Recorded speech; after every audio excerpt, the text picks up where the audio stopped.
Hello techies, இந்த video நம்ம எதை பற்றி பார்க்க போகிறோம்னா, ஒரு ஹெச்ஆராக என்னோட எக்ஸ்பீரியன்ஸ்லேருந்து ஹையரிங் விஷயத்தில் நான் ஸ்பெசிஃபிக்காக பார்த்த விஷயம். பட் அதை நிறைய கேண்டிடேட் மிஸ் பண்ணிடுறாங்க. ஸ்பெசிஃபிக்லி ஒரு கேண்டிடேட்டாக ஒரு ஜாப் சீக்கராக இருந்து நீங்கள் கண்டிப்பாக இந்த விஷயத்தெலாம் தெரிஞ்சுக்கணும் அப்படின்றக்கூடிய விஷயம் தான் இந்த வீடியோவில் கம்ப்ளீட்லி ஷேர் பண்ண போகிறேன்.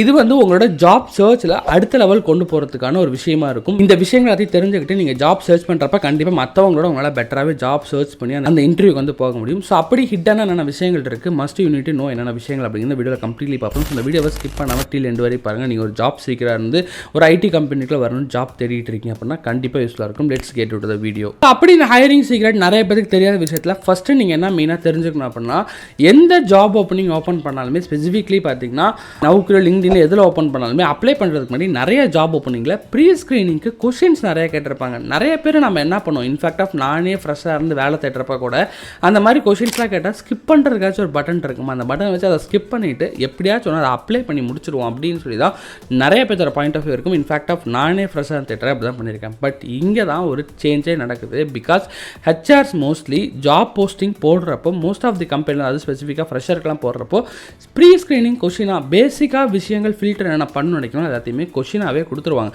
அந்த கொஷினில் இருந்து யாரெல்லாம் பெட்டராக ஆன்சர் பண்ணியிருக்காங்களோ அவங்க தான் எடுப்பாங்க. இன்ஃபேக்ட் அந்த கொஷினை தொடவே இல்லைன்னா கண்டிப்பாக ஆட்டோமேட்டிக்காக உங்கள் ப்ரொஃபைலை ரிஜெக்ட் பண்ணிவிடுவாங்க, பெருசாக பார்க்க மாட்டாங்க. எக்ஸாம்பிளுக்கு பார்த்தோம் அப்படின்னா, இங்கே பாருங்கள், நான் இப்போ இதில் சோஷியல் மீடியா மேனேஜர்னு ஒரு ஓப்பனிங்க்கு போகிறேன், ஓகேங்களா.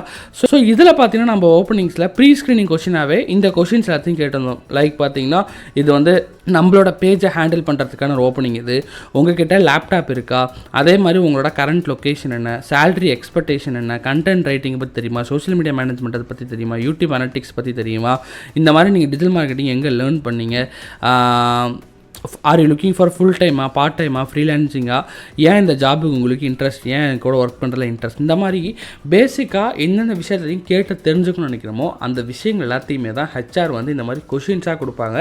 இதில் யாரெல்லாம் அவங்களுக்கு ஃபிட் ஆகிற மாதிரி ஆன்சர் பண்ணியிருக்காங்களோ அவங்கள தான் ஃபர்தராக கொண்டு போவாங்க. நிறைய பேர்த்தோட ஒரு சேட் ரியாலிட்டி என்னென்னா, இதுக்கு ஆன்சரே பண்ணாமல் விட்டுருவாங்க.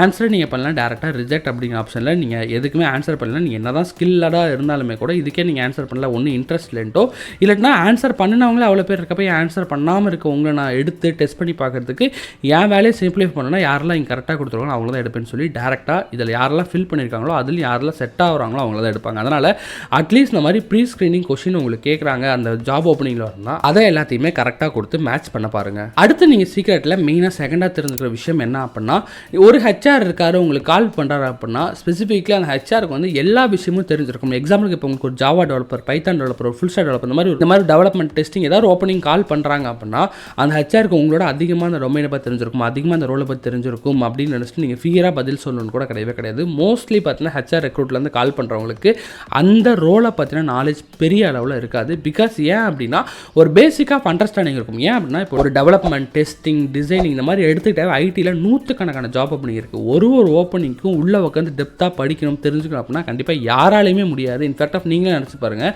ஒரு ப்ரோக்ராமிங் லாங்குவேஜ் படிக்கிறதுக்கு உங்களுக்கு கஷ்டமாக இருக்குது. இதே மாதிரி ஹெச்ஆர் என்ன எல்லா ரோலுக்கும் படிச்சுட்டு வந்திருப்பாரு, எல்லா ரோலுக்கும் தெரிஞ்சு வந்திருப்பாரு? கண்டிப்பாக கிடையாது. ஒரு பேசிக் அண்டர்ஸ்டாண்டிங்கும் அதை தாண்டி அந்த ஜாப் டிஸ்கிரிப்ஷனில் இருக்கக்கூடிய கீவேர்ட்ஸை வச்சு புரிஞ்சுக்கிட்டு தான் பார்த்தீங்கன்னா கொஷின்ஸ் உங்கள்கிட்ட கேட்குறப்ப ரைஸ் பண்ணுவாங்க. ப்ளஸ் அதே மாதிரி உங்கள் ரெஸ்யூமே ரிவ்யூ பண்ணி பார்ப்பாங்க. அதனால் உங்களுக்கு ஹெச்ஆர்ட்டேருந்து கால் வரப்போ ரொம்ப ஃபியராக நீங்கள் டெக்னிக்கலாக ஸ்ட்ராங்காக இருக்கீங்களோ இல்லையோ ரொம்ப தைரியமாக கான்ஃபிடென்ட்டாகவே ஆன்சர் பண்ணாங்க. அவங்களுக்கு எல்லா விஷயமும் தெரிஞ்சிருக்கும், அவங்கள பிடிச்சிருவாங்க அப்படின்லாம் பயப்பட தேவையில்ல, கிளியராக ஆன்சர் பண்ணுங்கள். அதே மாதிரி மெயினாக இது ஒரு ப்ளஸ்ஸாக இருக்கிற தவிர மைனஸாக இன்னொரு விஷயம் என்ன ஆகுனா, உங்களோட ரெஸ்யூமில் நீங்கள் என்ன தான் ஸ்ட்ராங்காக இருந்தாலுமே கூட ஸ்பெசிஃபிக்கான கீவேர்ட்ஸ் விஷயங்களை நீங்கள் கரெக்டாக கொடுக்கல ஒரு இடத்துல அப்படின்னா அந்த இடத்துல ஹெச்ஆர் நீங்கள் ஸ்ட்ராங்காக இல்லைன்னு ரிஜெக்ட் பண்ண சான்ஸ் இருக்குது. அப்படி எப்படி ஒரு ஹெச்ஆர் ஒரு ரெஸ்யூமை வேலிடேட் பண்ணுவாங்கன்னா, எக்ஸாம்பிளுக்கு இது ஒரு ரெஸ்யூம்னு வச்சுக்கிறேன். சிம்பிளாக ஹெச்ஆர் ரெஸ்யூமுக்குள்ள வந்தோடனே Ctrl+F தான் போடுவாங்க. போட்டுட்டு எக்ஸாம்பிளுக்கு இந்த ப்ரொஃபைலில் இப்போ மேனுவல் டெஸ்டிங் அப்படின்னு பார்க்குறாங்க அப்படின்னா, எக்ஸாம்பிளுக்கு இப்போ அந்த டெஸ்டிங் ப்ரொஃபைல்னால நான் போடுறேன். இப்போ இந்த இடத்துல மேனுவல்னு போட்டாங்க அப்படின்னா ஆட்டோமேட்டிக்காகவே காமிச்சிடும் இந்த என்டையர் ரெஸ்யூமில் எங்கெங்கெல்லாம் மேனுவல் இருக்குன்னு. அப்படியே கிளிக் பண்ணுறப்ப அடுத்தடுத்த போர்ஷன் ஆட்டோமேட்டிக்காக கொண்டு வரும். அதே மாதிரி ஸ்பெசிஃபிக்காக இப்போ இந்த ப்ரொஃபைலில் ஜாவா எங்கெங்கே இருக்குன்னு போடுறப்ப இப்போ ஜாவான்னு நான் போட்டேன்னா இங்கே எனக்கு காமிச்சிருது பாருங்கள் 5 ரிசல்ட். ஸோ ஜாவாங்கிறது எங்கே போட்டிருக்காரு, ஹெட்டிங்கில் போட்டிருக்காங்க. அடுத்தபடியாக பார்க்குறப்போ ப்ராஜெக்ட்குள்ளே போட்டிருக்காங்களா அப்படின்னு சொல்லி வெரிஃபை பண்ணி பார்ப்பாங்க. அப்படி ப்ராஜெக்ட்டில் போடுறப்போ எந்த ப்ராஜெக்ட்டில் எந்த இடத்துல இவர் மென்ஷன் பண்ணியிருக்காரு, அதே மாதிரி டெப்த்தான ப்ராஜெக்ட்டில் எங்கே போட்டிருக்காரு. எக்ஸாம்பிளுக்கு இப்போ இந்த கம்பெனியில் இந்த ஒரு ப்ராஜெக்ட்டில் ஒர்க் பண்ணுற மாதிரி போட்டிருக்காரு 2021 to 2022 அப்படிங்கிற பட்சத்தில் ஓகே இந்த 1 இயர்க்குள்ளே தான் ஜாவா எக்ஸ்பீரியன்ஸ் இருக்கும். இந்த மாதிரி தான் அந்தந்த விஷயத்தோட கீவேர்ட்ஸ் எடுத்துக்கிட்டு அந்த கீவேர்ட்ஸை போட்டு எங்கெங்கெல்லாம் அது வருது அப்படிங்கிறத மேலே இருக்க கீழே இருக்க விஷயம் ப்ளஸ் அதை வந்து எந்த செக்ஷனுக்குள்ளே நீங்கள் போட்டிருக்கீங்கிறத வச்சு டெசிஷன் எடுக்கும். அதனால் நீங்கள் ப்ரைமரியாக உங்கள் ரெஸ்யூமை ஷார்ட் லிஸ்ட் பண்ணணும் அப்படின்னா நீங்கள் ஃபோக்கஸ் பண்ண வேண்டிய விஷயம் நீங்களே கண்ட்ரோல் எஃப் போட்டு கீவேர்ட்ஸ் இப்போ ஜாவா டெவலப்மெண்ட் ஜாவான்னு போட்டு எங்கெங்கெல்லாம் வருது, பைத்தான்னு போட்டு எங்கெங்கெல்லாம் வருது, அது மாதிரி உங்களோட கீவேர்ட்ஸை போட்டு நீங்களே சர்ச் பண்ணி ஒன்று நல்லா கரெக்டாக உங்கள் சேர்ந்து வேலிடேட் பண்ணி சப்மிட் பண்ணுங்கள். அது உங்களை கிராக் பண்ணுறதுக்கு சப்போர்ட் பண்ணும். அடுத்தது தேர்டாக நீங்கள் ஹைரிங் சீக்ரெட்டில் மெயினாக தெரிஞ்சுக்க வேண்டிய விஷயம், என்னதான் கம்பெனி சைடில் வந்து ஜாப் இருக்குது அப்படின்னு ஓப்பனிங் போட்டாலும் பட் யாரையுமே எடுக்க மாட்டாங்க. இல்லை இந்த ஓப்பனிங் வந்தவங்க எல்லாத்துக்கும் கால் வந்துச்சா நிறைய பேர் யோசிக்கிறப்போ இன்ஃபேக்ட் ஆஃப் அந்த ஓப்பனிங் ஜாப் போஸ்டிங் போடுறாங்கன்னா அந்த போஸ்டிங்கில் இருக்கக்கூடிய கேண்டிடேட்ஸ் எல்லாத்தையும் ரிவ்யூ பண்ணணும் பார்க்கணுன்னு கூட நீட் இல்லை.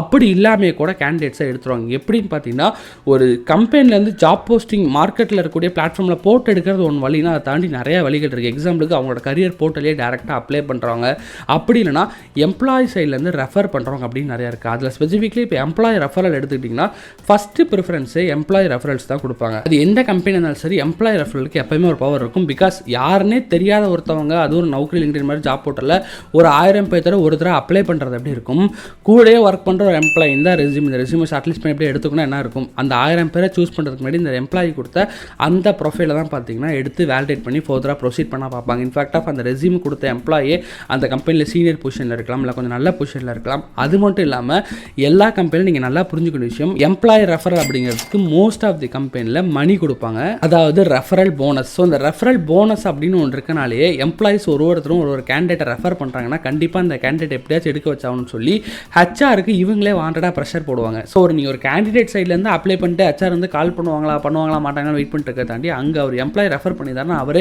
என்னாச்சு, என்ன ஸ்டேட்டஸ், ஏன் மூவ் பண்ணீங்க, என்ன பண்ணீங்கன்னா அவர் ப்ரெஷர் பண்ணால ஃபஸ்ட்டு பிரைமரி ஃபோக்கஸை எம்ப்ளாயி ரெஃபரலுக்கு கொடுப்பாங்க. அது மட்டும் இல்லாமல் அடிஷ்னலாக எம்ப்ளாயி ரெஃபரல்லேருந்து வர ப்ரொஃபைல் சைடில் ஒரு ப்ரெஷர் அண்ட் புஷ் இருக்கும், ஃபாஸ்ட்டாக அதை மூவ் பண்ணி ஆகணும். இந்த ப்ரொஃபைலை கேர் எடுத்து பார்த்தோம்னால எம்ப்ளாயி ரெஃபரலுக்கு பவர் அதிகம். அதனால் நீங்களுமே ஜாப் அப்ளை பண்ணுறீங்க அப்படின்னா சீக்கிரட்டான விஷயம் எப்படியாச்சும் ஒரு எம்ப்ளாயி ரெஃபரல் எடுக்க பாருங்கள். அந்த எம்ப்ளாயி ரெஃபரல் மூலிமா உங்கள் ப்ரொஃபைல் உள்ளே போகுதுன்னா ஒரு அட்வான்டேஜான ப்ராசஸ் இருக்கும். பிகாஸ் ஆஃப் தட் அவங்களோட எம்ப்ளாயி ஒர்க் பண்ணுறாங்க, அதையும் தாண்டி அவருக்கு ஒரு எம்ப்ளாயி ரெஃபரல் போனஸ் இருக்குது. அப்படிங்கிறனால இந்த எல்லாமே சேர்ந்து ஒரு புஷ் இருக்கும். அதனால் employee referrals plays a major role. அடுத்தபடியாக நாலாவது அந்த ஹையரிங் சீக்ரெட்டில் நீங்கள் தெரிஞ்சுக்க வேண்டிய விஷயம் என்னன்னா, நிறைய பேர் சொல்லுவாங்க ப்ரோ நான் டெக்னிக்கலாக செம்ம ஸ்ட்ராங்காக இருக்கேன், நான் வந்து கோடிங்கில் செம்ம ஸ்ட்ராங்காக இருக்கேன், நான் வந்து ப்ராஜெக்ட்லாம் பண்ணிட்டேன், இருந்தாலும் எனக்கு வேலை கிடைக்கல, ஏன் கிடைக்கலன்னு கேட்பாங்க. ஸோ நல்லா நீங்கள் புரிஞ்சுக்கோங்க, உங்களோட டெக்னிக்கல் ஸ்கில்ஸை தாண்டி கம்பெனி சைடில் ஹெச்ஆராக இருந்து ஹையர் பண்ணுறவங்களுக்கு இன்னொரு சைடில் நீங்கள் கம்பெனிக்கு ஃபிட் ஆவீங்களா, அந்த பேசிக் குவாலிஃபிகேஷனை தாண்டுறீங்களா அப்படிங்கிறது ஒரு மெயின் விஷயமா இருக்கும். எக்ஸாம்பிளுக்கு நீங்கள் டெக்னிக்கலாக செம்ம ஸ்ட்ராங்காக இருக்கீங்க, ஆனாலும் கம்பெனியோட சேலரி வைஸுக்கு நீங்கள் செட் ஆகலைன்னா கண்டிப்பாக உங்களை கன்சிடர் பண்ண மாட்டாங்க. எக்ஸாம்பிளுக்கு 2 பேர் இருக்காங்க, 2 பேரில் ஒருத்தர் ஆவரேஜாக பர்ஃபார்ம் பண்ணியிருக்காரு, ஒருத்தர் சூப்பராக பர்ஃபார்ம் செம்ம ஹை பர்ஃபார்மரு, பட் சேலரி வந்து பட்ஜெட்டாக அதிகமாக கேட்குறப்போ கம்பெனி சைட்லேருந்து டிஃப்ரெண்ட்டாக திங்க் பண்ணுவாங்க. இவ்வளோ பட்ஜெட் கொடுக்கறதுக்கு ஒரு ஆவரேஜாக இருக்க இவரை எடுத்தலாம், மேபி இவ்வளோ பட்ஜெட் கொடுத்து இவ்வளோ ஸ்ட்ராங்காக இருக்க ஒரு நம்ம கிட்ட வந்து கம்மி பட்ஜெட் கொடுத்து இந்த பட்ஜெட் தான் இருக்குது ஓகேனா வாங்கன்னு இவர் எடுத்துட்டனாலும் இவருக்கு இந்த இடத்துல பிடிக்காம வேறு இடத்துக்கு மாற்றி போயிடுவார். அப்படிங்கிற மாதிரி நிறைய ஃபியரில் ஆவரேஜாக அந்த சேலரிக்கு ஓகேவாக இருக்கவங்களே ப்ரிஃபரன்ஸ் கொடுப்பாங்க. ஸோ சேலரி வைஸில் செட் ஆகலை. அதே மாதிரி பார்த்தீங்கன்னா இப்போ லொக்கேஷன் பேஸ் பண்ணி லொக்கேஷனில் ஒரு சில பேருக்கு செட் ஆகுது. இன்ஃபேக்ட் ஆஃப் சென்னையிலே வேலை கிடைச்சாலும் ஒரு சில பேர் ஒரு 50 கிலோமீட்டர் 30 கிலோமீட்டர் ட்ராவல் பண்ணி வர மாதிரி இருக்கும், ஒரு சில பேர் ஒரு 4-5 கிலோமீட்டர் ட்ராவல் பண்ணி வர மாதிரி இருக்கும். இன்ஃபேக்ட் ஆஃப் ஹையர் பண்ணுறப்போ 30 கிலோமீட்டர் தாண்டி வர ஒரு சொந்த ஒரு சென்னையில் தான் இருக்க ஒரு பர்சனாக இருக்காருன்னா கண்டிப்பாக ஆஃபீஸ் நியர்பை ரீலோகேட் ஆக மாட்டார். அப்போ அவ்வளோ தூரத்துலேருந்து வரவர் டெய்லியும் வருவாரா, வர முடியுமா அவரால், இல்லை ஒரு மாதம் வந்து பார்த்துட்டோம் இல்லை 15 நாள் வந்து பார்த்துட்டோ கூட முடியல அப்படின்ட்டு ஒரு பிரேக் ஆக சான்ஸ் இருக்குன்னு லொக்கேஷன் பேஸ் பண்ண விஷயத்தை கன்சிடராக யோசிப்பாங்க. அதே மாதிரி டெக்னிக்கல்ஸ்னாலே செம்ம ஸ்ட்ராங்காக இருக்குது, கோடிங் என்ன கொடுத்தாலும் போட்டுறாங்க, ஆனால் நல்லா பேச மாட்டாங்க, கம்யூனிகேஷன் வர மாட்டேங்குது, பட் நம்ம ப்ராஜெக்ட்டில் கிளைண்ட்ஸோடலாம் இன்ட்ராக்ட் பண்ணுற மாதிரி இருக்கும், பட் இவர் செட் ஆகிறான்னு சொல்லி கம்யூனிகேஷனை பேஸ் பண்ணி யோசிக்கலாம். இல்லை அப்படின்னா உங்கள் ப்ரொஃபைல் போகிறப்பவே 2 பேர்த்தோடு இருக்கும், ஒருத்தர் ஃப்ரெஷராக எங்கே இருக்கார், அப்போ தான் ஒரு 21-22 ஏஜ் ஆகுது, பட் உங்களுக்கு ஒரு 3 to 4-5 இயர்ஸ் கேப் ஆயிடுச்சு, உங்களோட ஏஜ் 25, 26, 27 ஆயிடுச்சு. அப்படிங்கிற பட்சத்தில் இந்த மாதிரி கரியர் கேப் இருக்கவங்க எடுக்கிறத தவிர ஃப்ரெஷராக இருக்க எங்கே இருக்க பீப்புள் எடுக்கலாமோ அப்படின்னு சொல்லி யோசிக்கலாம். அதே மாதிரி இன்ஃபேக்ட் ஆஃப் நம்மளோட அச்சல் வந்து கேண்டிடேட்டை பிளேஸ் பண்ணுறப்ப கூட ஒரு சில பேர் கல்ச்சர் ஃபிட் ஆகாமல் ஆட்டிடியூட் ஷோ பண்ணனால இன்ஃபேக்டாக பேசுகிறப்போ ரொம்ப திமிராக பேசுகிறதோ இல்லைனா ரொம்ப வந்து அக்ரெசிவ் ஆன்சர் பண்ணுறதோ இல்லை பலவலன்னு பேசுகிறதோ இந்த மாதிரி விஷயங்கள்லாம் பண்ணுறப்போ நமக்கு ஒர்க் பண்ணுறதுக்கு நம்ம கம்பெனிக்கு ஒரு செட் ஆக மாட்டார் அப்படின்னு தோணுச்சுனாலுமே கூட நீங்கள் என்ன தான் செம்ம ஓவர் குவாலிஃபைடாக ஸ்கில்டாக இருந்தாலுமே கூட உங்களை எடுக்காமல் போயிடுவாங்க.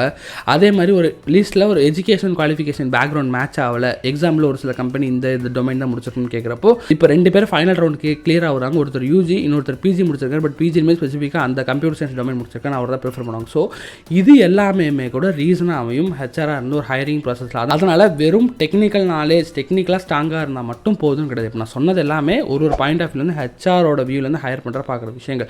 ஸோ இந்த மாதிரியான விஷயங்களையும் ரிஜெக்ட் பண்ணுறதுக்கோ உங்களை எடுக்காமல் போகிறதுக்கோ ஹையரிங்கில் சான்சஸ் இருக்குது. அதனால் இது எல்லாத்தையும் கன்சிடர் பண்ணி எப்படி நீங்கள் டேக்கிள் பண்ணலான்னு பாருங்கள். ஏன்னா ஒருத்தரும் ஒரு பிரச்சனை இருப்பாங்க, கரியர் கேப், லொக்கேஷன், அந்த மாதிரி அது எல்லாமே கரெக்டாக சொல்ல பாருங்கள். இன்னும் ரொம்ப தெளிவாக ஒரு சின்ன கடைசி எக்ஸாம் கொடுக்கணும்னா, ரீசெண்டாக நம்மளோட HLNSலேருந்து போனால் இன்டர்வியூ அட்டன் பண்ண ஒருத்தவங்க, அவங்களுக்கு கரியர் கேப் இருந்துச்சு. பட் அவங்க செம்மையாக நம்மக்கிட்ட நல்லா படித்தாங்க, நல்லா கற்றுக்கிட்டாங்க. பட் அப்படி இருந்துமே கம்பெனியில் போய் இன்டர்வியூ அட்டன் பண்ணுறப்போ ரிஜெக்ட் ஆகிட்டாங்க. ஏன் நம்ம போய் அனலைஸ் பண்ணி பார்க்குறப்போ சிம்பிளாக அவங்களுக்கு கரியர் கேப் இருந்துச்சு 2 இயர்ஸ். ஏன்னு பார்க்குறப்போ இப்போ தான் நியூ பார்ன் பேபியாக அவங்களுக்கு ஒரு பேபி பிறந்திருக்கு. ஸோ அதனால் அவங்க ஜாப் தேடிட்டு இருந்தாங்க. ஸோ இன்டர்வியூ சைட்லையுமே எனக்கு குழந்தை இருக்கனால நான் ஜாப் பார்க்கல, பட் இப்போ ஓகே நான் பார்க்க போகிறேன் அப்படின்னு வரப்போ கம்பெனி சைடில் ஒரு 6 month to 1 year பார்ன் பேபினால இவங்க வேலைக்குள்ளே வந்ததுக்கு அப்புறமேலுமே கூட மேபி அந்த குழந்தைய பார்த்துக்க முடியாமல் போகுது அப்படின்றதுல கண்டிப்பாக குழந்தைய வேலைன்னு வரப்போ கண்டிப்பாக ஜாபை குவிட் பண்ணிவிட்டு அவங்களோட குழந்தைய பார்த்துக்க தான் வந்து இம்பார்ட்டன்ஸ் கொடுப்பாங்க. அப்படிங்கிற பட்சத்தில் இவங்க நம்மளை விட்டு போகிறதுக்கு கூட சான்சஸ் இருக்குது. எதுக்காக அந்த அளவுக்கு ரிஸ்க் எடுக்கணும்? இந்த ரிஸ்க் எடுக்கிறதுக்கு வேற ஒரு கேண்டிடேட் தெளிவாக ஃப்ரெஷராக ஆஃபீஸ்லேருந்து ஒர்க் பண்ணுற பீப்பிள் எடுத்துடலாமே அப்படின்னா, நமக்கே இந்த 2 ஆப்ஷன் இருக்கப்போ ஏதோ ஒன்று சூஸ் பண்ணால் ஏன் ரிஸ்க் எடுப்போம்? கண்டிப்பாக ரிஸ்க்காக சைடு தான் எல்லாரும் சூஸ் பண்ணுவோம். அதை தான் கம்பெனி யோசிக்கும். ஸோ அப்படிங்கிற பட்சத்தில் நார்மலாக இப்போ ரீசெண்டாக பாசிட்டிவ் ஆனவங்க எடுத்துட்டாங்க. இது எல்லாமே கூட ரீசனாகவும் இப்படி எல்லாமே தான் ஹையரிங் சைட்லேருந்துமே யோசிப்பாங்க. அதனால் ரீசன்ஸ் எப்படிலாம் வரலாம். ஸோ இது எல்லாத்தையுமே நீங்கள் பாயிண்ட் ஆஃப் வியூவில் வச்சுட்டு ஒரு விஷயத்துக்கும் ஆன்சர் பண்ணுறது ரொம்ப முக்கியம். இன்ஃபேக்டாக ரொம்ப ஒஸ்ட் கேஸில் இப்போ பசங்க சைடில் சொல்லணும்னா, ஒரு சில பேர் அப்பா கவர்மெண்ட் ஜாப், வெல் செட்டில்டான ஃபேமிலி, ஆல்ரெடி மணிலாம் இருக்குது, மணிலாம் பிரச்சனை, சும்மா நான் ஜாலிக்கு வரேன், ஃபன்னுக்கு வரேன், இல்லை சும்மா நான் வேலை போகணுமே வரேன்ட்டு வருவாங்க. அப்படி இருக்கிறதாண்டி இன்னொரு சைடில் பார்த்தா ஃபேமிலியை நான் தான் பார்த்துக்கணுங்கிற மாதிரி ஒரு பையன் இருப்பான். ரெஸ்பான்சிபிலிட்டிஸ் அதிகமாக இருக்கும். அப்படி அந்த 2 பேரை பார்க்குறப்ப கம்பெனி பாயிண்ட் ஆஃப் வியூவில் அந்த 2 பார்த்து ஓகே இந்த ரெஸ்பான்சிபிலிட்டி இருக்க பையன் எடுத்தால் ரொம்ப ஹார்ட் ஒர்க் பண்ணணும்னு எடுப்பாங்க. இந்த மாதிரி எல்லாமே ஸ்கில்ஸ் அப்பார்ட் ஃப்ரம் ஸ்கில்ஸ் தாண்டி இந்த கம்பெனி செட்டாக வராது இவரை பற்றின அனலைசிஸ் பார்த்துமே எடுப்பாங்க நிறைய இடத்துல. ஸோ அந்த இடத்துல கொஞ்சம் நீங்கள் பார்த்து இது பண்ணுங்கள். இப்போ நான் சொன்ன விஷயங்கள் எல்லாமே ஜஸ்ட் ஃபார் எக்ஸாம்பிள். எல்லாத்துக்கும் இதே மாதிரி நடந்துருமானா கண்டிப்பாக கிடையாது. பட் இந்த மாதிரியுமே ஒரு சில இடத்துல நடந்திருக்கு. ஜஸ்ட் எக்ஸாம்பிள் நான் ஷேர் பண்ணியிருக்கேன். அடுத்தபடியாக லாஸ்ட்டாக ஹையரிங் சீக்கிரட்டில் மெயினாக நிறைய பேருக்கு இருக்க டவுட் என்னென்னா, ஹெச்ஆர் கால் பண்ணாங்க, இன்டர்வியூ எடுத்தாங்க, பட் என்ன ரிசல்ட்னே சொல்லலை. இல்லாட்டினா எனக்கு ஹெச்ஆர்ட்டேருந்து ரெஸ்பான்ஸே வர மாட்டேங்குது.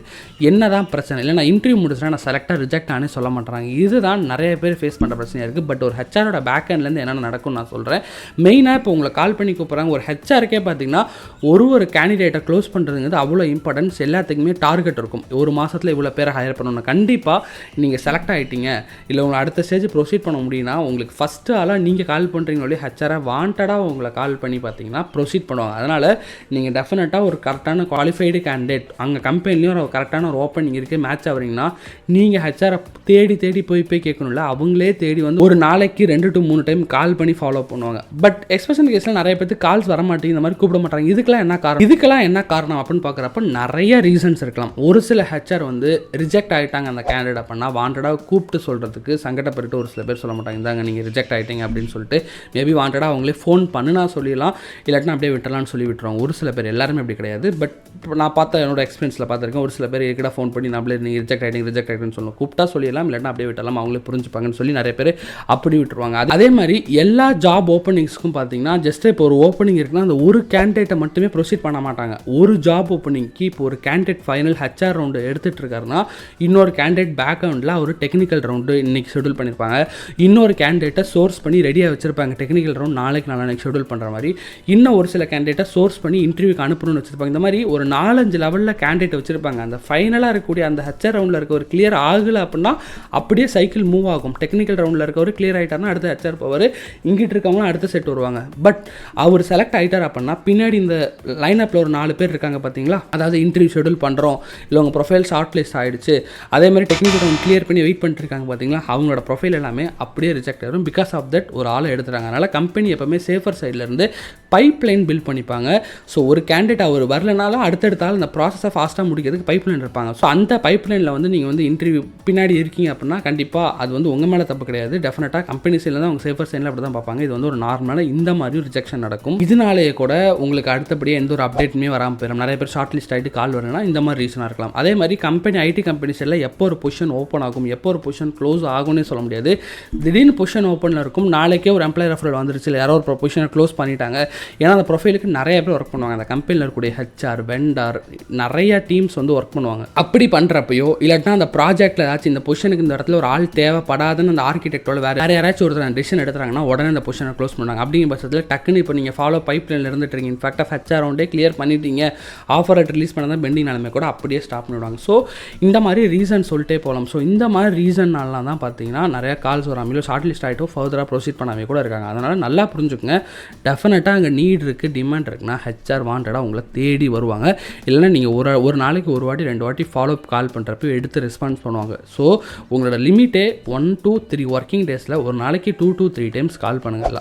தொடர்ந்து 3 டேஸ் ட்ரை பண்ணுங்கள், 3 ஒர்க்கிங் டேஸ் ட்ரை பண்ணுங்கள். Monday to Friday morning 10 o'clock to evening 6 o'clock 3 days தொடர்ந்து டெய்லியும் 3 டைம்ஸ் ட்ரை பண்ணியுமே ஹெச்ஆர்ட்டு ரெஸ்பான்ஸ் இல்லைனா கண்டிப்பாக ஒன்று அந்த ஹெச்ஆர் ரொம்ப ஒஸ்ட் கேஸில் லீவ்லையோ இல்லை ஹெல்த் இஷ்யூனாலேயே போயிருக்க வாய்ப்பு இருக்குது. அப்படி இல்லைனா மோஸ்ட் ஆஃப் தி கேசஸ் நீங்கள் ரிஜெக்ட் பண்ணணும். இந்த மாதிரியான ஒரு ரீசனில் நீங்கள் வந்து செலக்ட் ஆகலைங்கிறது தான் காரணம். அதை புரிஞ்சுட்டு நீங்களே ஃபர்தராக நெக்ஸ்ட் விஷயத்துக்கு போக ஆரம்பிச்சிருங்க. ஓகே, ஸோ ஹோப் இந்த வீடியோ மூலிமா இந்த ஹைரிங் ப்ராசஸில் ஒரு சில இருக்க விஷயங்கள், என்னென்ன விஷயங்கள் ஆக்சுவலி மார்க்கெட்டில் போயிட்டு இருக்கு அப்படிங்கிற மாதிரி விஷயத்தை என்னோட எக்ஸ்பீரியன்ஸை ஷேர் பண்ணியிருக்கேன். ஸோ ஹோப் இந்த வீடியோ உங்களுக்கு ரொம்ப யூஸ்ஃபுல்லாக இருக்கும்னு நினைக்கிறேன். இதை தவிர உங்களுக்கு இருக்க ஃபீட்பேக்ஸ் அண்ட் விஷயங்களை கமெண்ட் செக்ஷனில் போடுங்க. அதை ரீட் பண்ணி டெஃபினட்டாக உங்களுக்கு ரிப்ளை பண்ண ட்ரை பண்ணுறேன். இந்த வீடியோ ஸ்கிப் பண்ணாமல் டீல் எண்டு வரை பார்த்துக்கு தேங்க்யூ ஸோ மச். உங்கள் ஃப்ரெண்ட் யாராவது ஜாப் தேடிட்டு இருக்கனாலும் அவருக்கு இந்த வீடியோ ஷேர் பண்ணி கண்டிப்பாக யூஸ்ஃபுல்லாக இருக்கும். ஸோ திஸ் இஸ் ஒரு ஹெச்ஆர் நவீன் ஷைனிங் ஆஃப்.